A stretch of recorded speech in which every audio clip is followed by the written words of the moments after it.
Yes, sir. Right. All right, guys. Hey, welcome to Kicking It with Coach Webb. We've got a really cool guest this week. This guy is coach and has all kinds of cool stories. Been everywhere. I'm looking forward to getting to know him better today. He is currently working at Hayti, and that there is exciting as well. We got all kinds of neat things, and I'm just real happy to have you here on the podcast with me. This coach, Travis Day. Glad to be here. I appreciate it. I appreciate it. Thanks for coming. No problem. So we will just jump right into this here. Coach Day, tell us a little bit about where and when you were born. Me, I'm an Army brat. So I was actually born in Fort Leonard Wood Army Base in the Army Hospital. Really? Yes, sir. So my dad spent time in the military. He was a drill sergeant. So first part of my life, we kind of lived somewhere everywhere. Really? Tell us a little bit about that. Maybe, how old were you when you were going through all that? Well, like I said, I was born in Fort Leonard Wood, Missouri on the Army base. Then, next you know, there, I think probably when I was maybe 3 to 4 or 5, we moved to Germany. Really? And spent, I think we lived in Germany maybe 4 years. And then, next stop was Fort Meade, Maryland, that Army base, and so we stayed there. Then, kind of point moving here and there every couple, 2 or 3 years, and it got to a point where my mom was tired of moving, my dad was military, so they ended up separating, and my mom's from New Madrid, so we ended up moving to Madrid where all my family was at. Yeah. And been here ever since. Really? That's neat. I had no idea. My mom was actually also, not for as long as you, but she was an Army brat too, and spent time when she was in Kansas and then in Germany for a few years too. So that's kind of neat that both those things. Yeah, a lot of kids are like, "Hey, coach, what's the farthest you ever been in your life?" Guys, I used to live in Germany. What? Yeah, I as a kid, I lived in Germany for a little while. Yeah, that's cool. It's a neat place. I bet. So did you enjoy being an Army brat, or was it tough? Give us some kind of maybe the pros and cons. Probably the hardest part of being, especially as a young kid, and that kind of was the still of my mother kind of want to get out of it, because it's like every 3 to 4 years we were moving. Yeah. So as you get a bunch, you meet friends as a kid. Next you got to move. And, so you always, every 3 or 4 years I was always the new kid. Uh-huh. Trying to get to know everybody, trying to meet new friends, and so that probably was the most stressed part of it. But it was not seeing those neat places. Like I said, living in Germany and I lived in Maryland and stuff like that. Born on the Army base, so getting the neat things that I saw a lot. And I always tell a lot of the kids, my dad was a drill sergeant. That guy you see yelling at everybody on TV, right. that was my dad. So that kind of, some of that was instilled in me as a kid. So, I can't say anything bad about it. It was a great upbringing. That's good. So was he like drill sergeant type at home, or was he more relaxed at home? I think he was more relaxed at home. My mom was a drill sergeant at home. So, really? Yeah. But he still taught me, and I still do it today more time. It's just a habit of, kids always mess with me like, "Coach, why don't I see you get your shirt tucked in your pants?" Like, one of the, I'm the son of a drill sergeant. It just habit, something that was installed at a young age, and you just keep doing it. Yeah, I like that. That's good. But no, my mom was a drill sergeant at the house. When she said it went. That's cool. That's neat though, how some of those things carry with you. So so when you're a kid, maybe who'd you kind of looked up to as a kid, maybe when you're a kid? Probably, like I said, probably right out of the bat is my dad. Like I said, been an Army guy. My dad, he was a sports guy. He actually had a scholarship to play at Tennessee State. Wow. And then, but Vietnam War and had to go to war, so he didn't get the chance to fulfill his dreams. But I was always involved in sports, being on all bases and stuff like that. So as a young age, I was a sports fanatic. That's awesome. And I know we got some cool stories coming up too about that. But so when let's go ahead and, so you're in high school. You're at New Madrid now, right? Yeah. And there with your mom. So Well, I mean, so did you still stay in touch with your dad after Well, they split? Or? my dad, after we split, we still had a great relationship. Okay. Had a great relationship to the day he passed. Uh-huh. So, it's one of those divorce, and we never saw. It's kind of from there on, my relationship was school in Nevada, summertimes in Chicago. So, Okay. every holiday was in Chicago. So I went back and forth from Nevada to Chicago. Uh-huh. But we still had a good relationship. Good, that's good. Yeah. A lot of the people we've interviewed haven't had that, and that's and that plays a big. I think in a lot of the kids we see now. I mean, that plays a huge role. That No. relationship with their dad. Exactly. It's sad. I've known kids, talked to kids, don't even know who their dads are. Yeah. And that's the sad part is that, I think, like I said, the hardest part was, I went from having my dad there every day to not have it, but we still had a relationship, phone calls, play, hey, how you do today, stuff like that. So Yeah. we still had a decent relationship after all that. Yes, sir. So, all right. So that's good. So you're with your mom now. You're in high school. Tell us a little bit about high school. Do you have any close friends there in New Madrid or? Oh yeah, kind of how in small towns. I think we moved to Madrid. I was still young. I want to say maybe fifth grade, sixth grade. But in small towns, you always run with a group. Everybody's got a group. So my group from I want to say since like fourth grade till we graduated, we was all the way together, and we still call and check on each other and things like that. So, I had some good friends in high school that we're still good friends, 30 years later after graduating. That's good.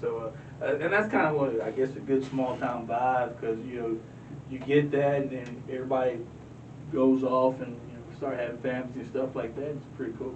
That is. Do you have any? I know we'll get on to sports in a second. What about like subjects? Do you have any subjects you liked or disliked? Or? Well, I'll say dislike. Dislike was, I guess for me, was always English. It's not that I didn't like doing English. Man, I hated writing papers. 'Cause I was one of those. Even in college, I was like, okay, why I got to fill up this whole blue book when I can tell you the answer in a paragraph? Right. That was always me. Yeah. But but the teacher never gave me a bad grade because like I can go, hey, she asked me a question, I can boo boo boo. Well, write that on paper. Yeah, I can do it. It's in a paragraph. He's like, you just talk to me about 5 minutes about it because you know what's going on. Just write all that. So I would say, I ain't gonna really say English. I was just writing papers. Hey, writing papers. Hey, writing papers. And then I tell everybody after I got my master's, and I keep telling myself I'm gonna work on my specialist. But I promised myself I took my master's. I wrote a 25-page paper. I ain't never writing another paper again. And so, and I keep saying I'm gonna get my specialist, but man, I don't want to write another paper. Yeah, I don't blame you. I don't really enjoy writing the paper either. The big process that goes into it and everything. So what were your sports in high school? I know you had. I was one of those. I did everything. Yeah. I played football. I played basketball. I ran track. Played baseball in the summertime. I was just, I just did it all. Yeah. It was just one of those. I tell everybody, I was a diehard baseball guy, and got to high school, instead of going out with the baseball team, went out for track, and as a freshman, I made it all the way to the quarterfinals in the high jump, and I was like, well, I might be done with baseball. Yeah. But I mean, it's just one of those. It's just, it's still that small town. Mm-hmm. Whatever the professionals do, that's what we're doing. So Right. if NFL was going, we was in some lot playing tackle football, and basketball season, we was at the court playing, and then baseball season, we all walk around with a wiffle ball and a wiffle ball bat and a tennis ball, find a lot somewhere playing. That's So right, it's yeah. one of those. I always tell kids that especially kids already only pick one sport. I was like, I just don't know what that is. Like, I did it everything. Yeah, and you were. I mean, I don't want you to. I mean, you don't have to brag or nothing, but I mean, you were a standout at some of those sports. I was pretty decent in little everything. I was just one of those probably natural athlete. I could probably pick up anything. I could pick up anything quick. Probably, Yeah. So I was pretty good at football. I was pretty good at basketball. I was pretty good at track. I was decent at baseball. So I was kind of one of those that you give me enough reps at it, I'm gonna pick it up and Right. and learn how to end up being pretty decent at it. That's good. And so you're in high school. What kind of music were you listening to in high school? What were you listening to? So probably, say it was probably from my high school year, 87 to 90. So it had to be that NWA and trying to think of all the crews. I love Public Enemy. So it was part of Public Enemy, LL Cool J, Ron DMC. Trying to think of all the 87 rap groups, man. That just came out and they were pretty rugged, pretty tough. Oh man, so that was most of my groups right there. No, that's good. And then as you get into college, that's when the Tupacs and the Biggies and all that stuff popped up in the early 90s. Some good songs. Yeah, really good stuff. I just realized, so if you were high school 87 to 90, did you ever play against the Bixley brothers at Dexter then? Yeah. Yeah. I was just wondering because like we talked to Coach Bixley, he was on. He's going to be on the first episode of the podcast. Yeah, we still talk about. I still remember my sophomore year. I was quarterback, and then Earl Willard threw a touchdown with no time left to caught it in the corner of the end zone to beat us in the last game of the year. I think. Really? Yeah. I mean, back then they had some. Dexter they were pretty hot in the late '80s, early '90s there. Yeah. So you're in high school, you played ball, you did good, you graduate high school, and then where'd the world take you after that? Well, I went to I went JUCO route, the hoops. I actually back in the day, Northeast Arkansas 2-year college in Blytheville. Yeah. It used to be called Mississippi County Community College. Used to have a basketball program. Really? I was the last group to play there.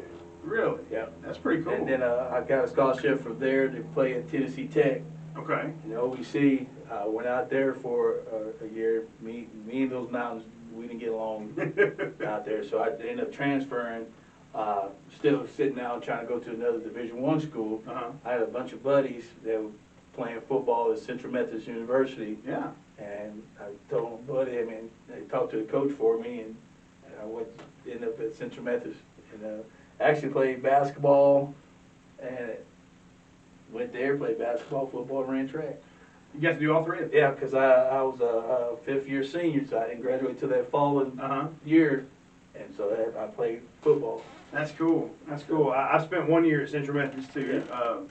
I went to A-State for a year, and they weren't going to let me I filled out all the paperwork to play, and I didn't turn it in, but Tony Gilbert said that I could come on the team, and I'd basically just be like a practice dummy. And I thought, in my head, well, I could do that, but I want to go. I thought I was better than what I was, I guess. Right. So I went to Central Methodist thinking I was going to have a better chance to play. Ended up playing. Well, at that level they have the varsity and then they have the JV, and I started like at the very bottom of the whole thing, and ended up being the JV captain by the end of it, and I was proud of that. And right. I was good on the scout team, they said, and so, but I was proud of that, and then after that I just kind of went on to just learning how to coach more and moving on. Went to Missouri Western, it's a little cheaper, but yeah, so we got that Central Methodist connection. It's a nice campus. They've really done some things up there. Have you seen it lately? Yeah, we went last year. We went up for a little track camp. Yeah, it looks good. Beautiful. Yeah, it really is. It's beautiful up there now. They do some stuff. We sent a kid up there. I think we sent a kid up there this year for track. I'm not 100%, but right now she's in National Guard. I think she's going to jump up there. I'm not 100%, but I think I did. And so that's cool. So you finished up at Central Methodist.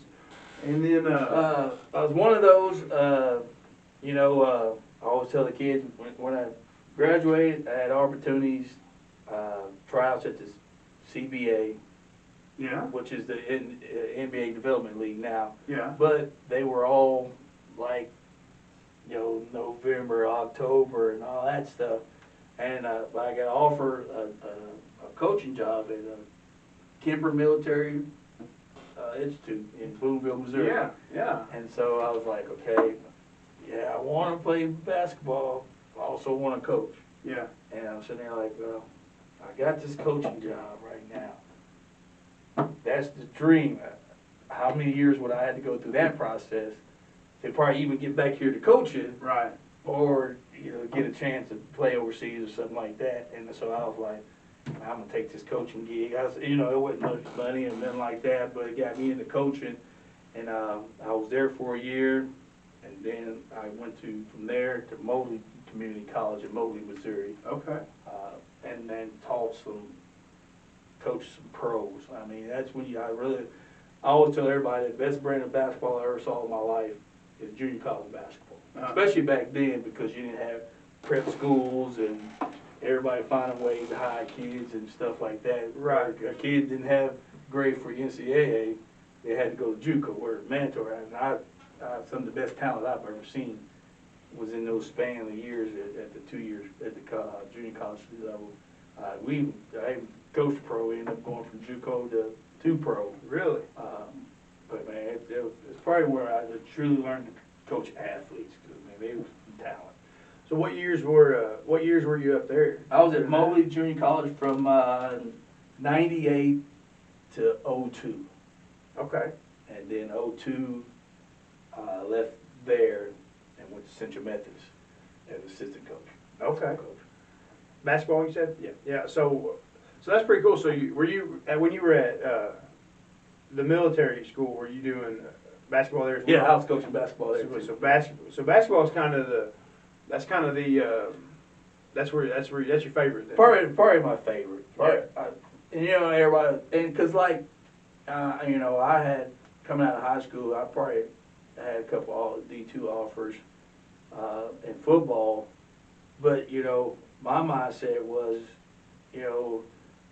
college football, basketball, 30, 32 games, college football, 12 games, and you're sitting there and I'm thinking like, man, if I go basketball, I get to play more. Right. And I love both of them. That was my thinking. It's like, Right. well, heck, I go basketball, I get to play more. Yeah.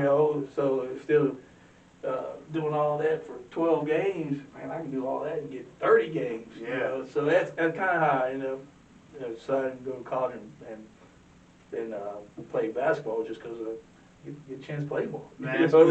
Yeah. That was just, it wasn't more, anything else was like, hey, I want more games. Okay. So in '02 you went to Central Methodist. Central right? Methodist, yeah. Okay.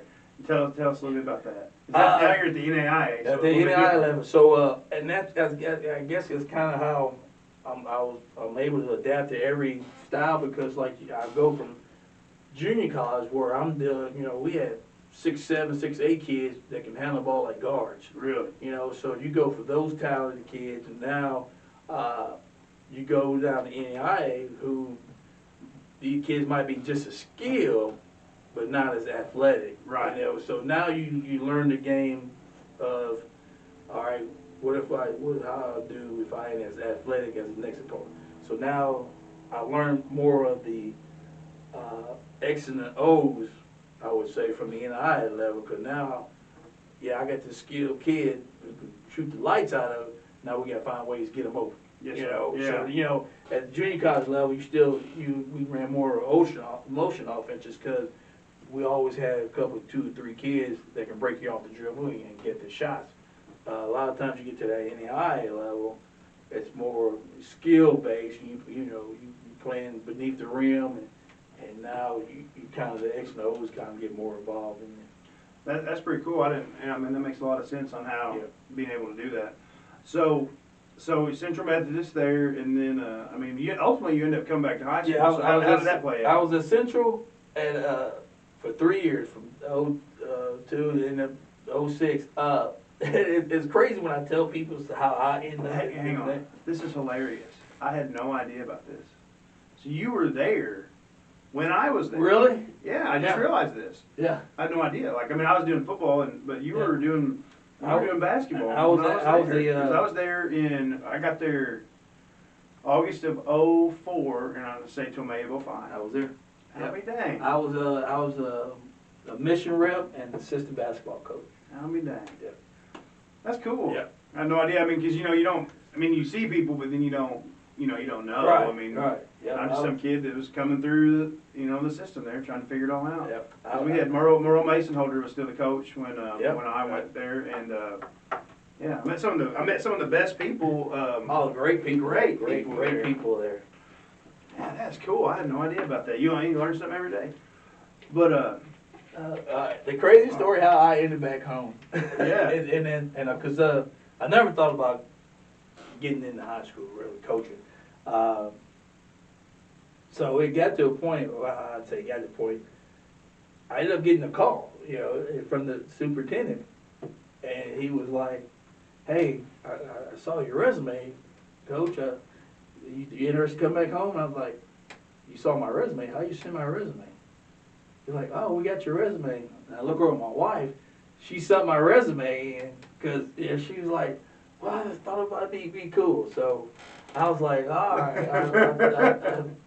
I'll think about come to interview." So they set up an interview because I was like, "You sent my resume?" "Well, I just thought you might want to go home. You always talk about giving back." And so I was like, "All right."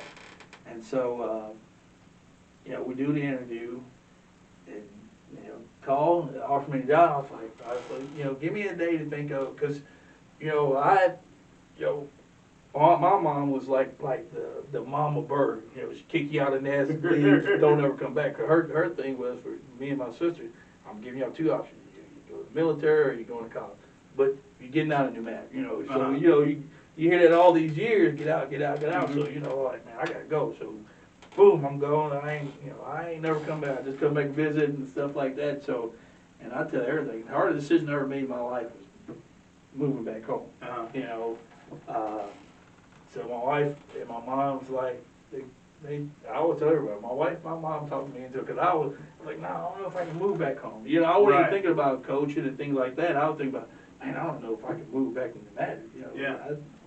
I went through that. My goal was to get away from the Madrid.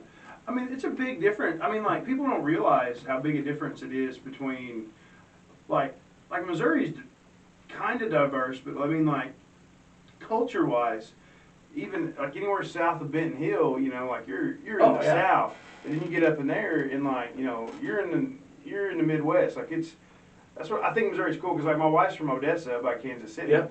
And I there many times. grew up in Dexter, and so like, I mean, yeah, you're in the same state, but there's a lot of differences in the cultures and everything that goes on there. Yeah. So, but they talked me into it, and I did, and really, never really had any regrets ever since. So that's 06. That was 06. 06. Yeah. So you come back to New Madrid. What are you teaching? What are you coaching? I was coaching football, basketball, and track. I was the head basketball coach, assistant football and track, coaching, teaching health, PE. So got out there, ran off, and I was there for 13 years. 13 years, 13 years and 12 years as the head basketball coach. Really? Yeah, I mean,